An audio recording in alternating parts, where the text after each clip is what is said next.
नमस्कार। इस अंक में आप सभी का बहुत बहुत स्वागत है। पश्चिम बंगाल में कार्य कर रहे सभी सरकारी कर्मचारियों के लिए बहुत बड़ी खुशखबरी है। पश्चिम बंगाल के लाखों सरकारी कर्मचारियों को सुप्रीम कोर्ट ने बहुत बड़ी राहत दी है और यह निर्णय उन सभी कर्मचारियों के लिए ऐतिहासिक बन गया है। सुप्रीम कोर्ट का यह निर्णय एक तरफ पश्चिम बंगाल के लाखों सरकारी कर्मचारियों के चेहरे पर मुस्कुराहट ला दी है, वहीं दूसरी तरफ पश्चिम बंगाल के ममता बनर्जी सरकार को जबरदस्त झटका दिया है। पश्चिम बंगाल में डीए को लेकर सरकार और सरकारी कर्मचारियों के बीच काफी लंबे समय से गहरा विवाद चल रहा था। एक तरफ पश्चिम बंगाल की सरकार ममता बनर्जी का ऐसा मानना था कि सरकारी कर्मचारियों के लिए डीए कोई उनका कानूनी अधिकार नहीं है, उनका कोई वेस्टेड हक नहीं है, बल्कि सरकार द्वारा दिया जाने वाला एक दान मात्र है जो सरकार की इच्छा पर निर्भर करता है और इसके लिए ना ही सरकार को बाध्य किया जा सकता है और ना ही मजबूर किया जा सकता है। लेकिन ममता बनर्जी आज गलत साबित हुई। आज देश के शीर्ष अदालत ने यह स्पष्ट कर दिया कि यह कोई सरकार द्वारा दिया जाने वाला खैरात या दान नहीं है, बल्कि राज्य कर्मियों का यह हक है। ममता बनर्जी की राज्य सरकार ने राज्य कर्मचारियों को उनके हक से वंचित करने के लिए सुप्रीम कोर्ट में नामी ग्रामी वकीलों की फौज खड़ी कर दी और उन पर करोड़ों रुपए खर्च कर दिए, लेकिन उनका कोई तरकीब काम न आया। सभी के सभी वकील देखते रह गए जब सुप्रीम कोर्ट ने अपना आदेश सुनाया। सुप्रीम कोर्ट ने उन बड़े बड़े वकीलों की एक ना सुनी और अपना फैसला कर्मचारियों के हक में सुनाया। अंततः न्याय की जीत हुई और ममता बनर्जी की करारी हार। सुप्रीम कोर्ट के न्यायमूर्ति संजय करोल और न्यायमूर्ति प्रशांत कुमार मिश्रा के खंडपीठ ने ममता बनर्जी सरकार को कड़ा निर्देश देते हुए 31 मार्च 2026 तक महंगाई भत्ते अर्थात डीए के कुल बकाया का 25% भुगतान करने का आदेश सुनाया है। यह आदेश उस दिन आया है जिस दिन बंगाल विधानसभा में लेखानुदान पेश किया गया।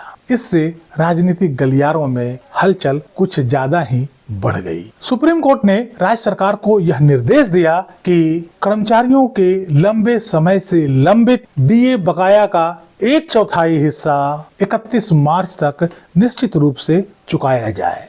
शेष 75% बकाया राशि के भुगतान के लिए उसके तरीके और समय सीमा निर्धारण करने के लिए अदालत ने एक उच्च स्तरीय 4 सदस्यीय समिति बनाने का भी आदेश सुनाया है। पिछले साल अर्थात 2025 में सुप्रीम कोर्ट ने डीए का भुगतान करने के लिए राज्य सरकार को 3 महीने का समय दिया था, लेकिन राज्य सरकार ने फंड की कमी का हवाला देते हुए सुप्रीम कोर्ट से 6 महीने का अतिरिक्त वक्त मांगा था। लेकिन 6 महीने से ऊपर बीत जाने के बाद भी ममता बनर्जी ने इस डीए का भुगतान सरकारी कर्मचारियों को नहीं कर पाई और बार बार समय बढ़ाने की मांग सुप्रीम कोर्ट से करती रही।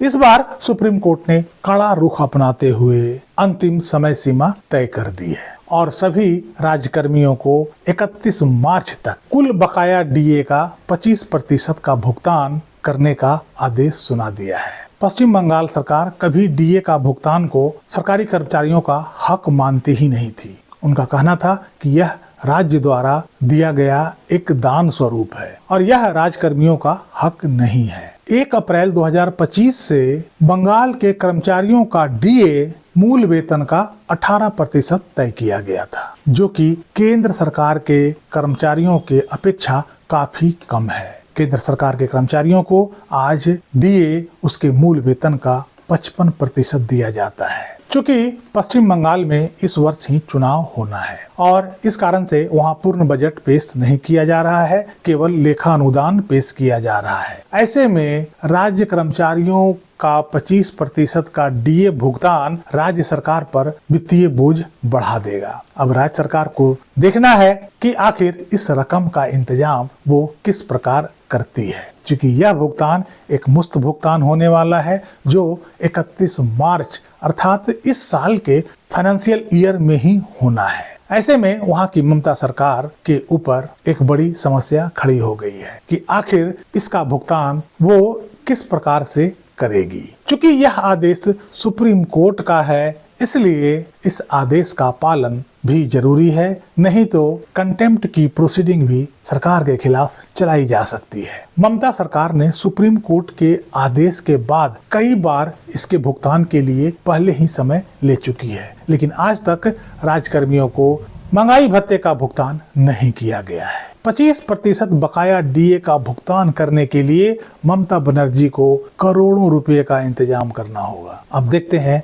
कि ममता बनर्जी इस रकम को किस प्रकार चुकाती है, यह रकम किस प्रकार से राज्य कोष में लाया जाता है। खैर, राज्य कर्मियों के लिए तो यह बहुत ही शुभ समाचार है और यह उनका हक भी बनता है। यदि वहां की राज्य सरकार पहले से इस बात पर ध्यान दी होती तो आज यह समस्या उत्पन्न नहीं होता। इस अंक में यहीं तक। कैसी लगी जानकारी कमेंट करके जरूर बताइएगा। आप अपनी राय कमेंट बॉक्स में जरूर लिखा कीजिएगा। वीडियो को लाइक कीजिएगा, चैनल को सब्सक्राइब कीजिएगा। मिलते हैं अगले अंक में, तब तक के लिए जय हिंद, वंदे मातरम।